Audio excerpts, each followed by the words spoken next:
بسم اللہ الرحمن الرحیم۔ السلام علیکم دوستو، جو میرا یوٹیوب چینل ہے سبسکرائب کر دیں اور بیل آئیکن کو دبا دیں تاکہ آپ کو ہر نئی سے نئی آنے والی اپڈیٹ ملتی رہے۔ میں آپ کو آج اس ویڈیو میں بتاؤں گا کہ کیا مہاتما گاندھی نے پاکستان کے لیے گولی کھائی تھی۔ یہ بات یہاں سے شروع ہوتی ہے کہ جب جنوری 1948 میں جب بھارت نے پاکستان کے حصے کے 55 کروڑ پہ روک لیے تو گاندھی جی پورے جی جان سے بھارت سرکار کے اس فیصلے کے مخالف کے لیے کھڑے ہوئے۔ انہوں نے بھوک ہڑتال پر جانے کا اعلان کیا۔ بھارت سرکار میں ہلچل مچ گئی۔ ان کی طاقت سے باہمی گاندھی چنانچہ بھارت نے فوراً پیسے کی ادائیگی کا اعلان کر دیا۔ اس روز بھارت کے ایک کٹر ہندو نے مہاتما گاندھی کو قتل کرنے کا ارادہ کر دیا۔ اس ہندو کا نام نتھو رام گاڈسے تھا۔ یہ ایک مراٹھی اگرانی کا ایڈوکیٹ و مالک تھا۔ بعد میں اس نے ہموار کا نام ہندو راشٹرا رکھ دیا۔ نتھو رام گاڈسے کی سوچ یہ تھی کہ بقول اس کے کہ پاکستان میں ہندو کا قتل عام کیا جا رہا ہے، پاکستان کشمیر میں جنگ کر کے کشمیر چھیننے کے در پہ ہے، ایسے میں پاکستان کو یہ پیسے دینا پاکستان کی کشمیر جنگ میں مدد کرنے کے مترادف ہے۔ چنانچہ 3 جنوری 1948 کو جب سورج اپنی تمازات کھو کر غروب ہونے کی تیاری کر رہا تھا، نتھو رام گاڈسے نے گاندھی جی کو ریوالور سے گولی مار کر ان کی زندگی کا سورج غروب کر دیا۔ بھارت میں مسلمانوں کے اندر خوف کی لہر دوڑ گئی۔ وہ سمجھنے لگے کہ گاندھی کے قتل کو بہانہ بنا کر مسلمانوں کے خلاف تشدد کی وارداتیں لوٹ مار کی جائے گی، لیکن جب پتہ چلا کہ قتل ہندو نے کیا تو بھارتی مسلمانوں کی جان میں جان آئی۔ پاکستان کے دارالحکومت کراچی میں اس وقت تک ہائی کورٹ کی عمارت کے سامنے گاندھی کا بت رہا۔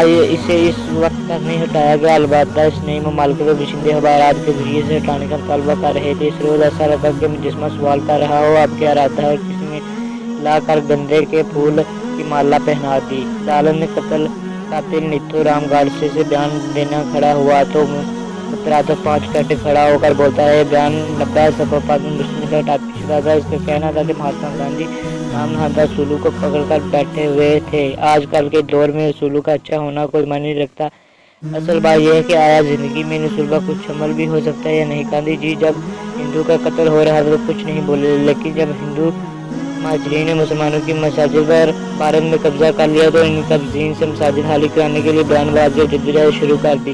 گاڈسے نے کہا، میں نے گاندھی جی کو مارا ہے کہ کوئی بے وجہ کام نہیں کیا ہے۔ ہندو دھرم کی دین کا مطالبہ کرو۔ رام نے راون کو مار دیا تاکہ سیتا کو آزاد کیا، گاندھی کو ختم کر دیا، کوئی غلط کام نہیں کیا۔ اے ہندو، اگر تم مہاتما گاندھی کے اتنے شدائی ہو تو اپنی بےعزتی یاد رکھو۔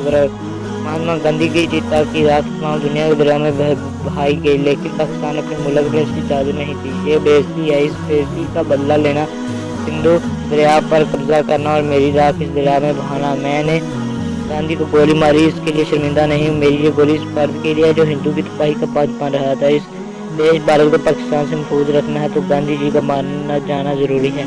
نتھو رام گاڈسے کو گاندھی کے قتل کے الزام میں 15 نومبر 1949 کو پھانسی کی سزا دی گئی۔ سوال یہ ہے کہ نتھو رام گاڈسے کو دانشور کہنا صحیح ہے یا وہ ایک مذہبی جنونی تھا۔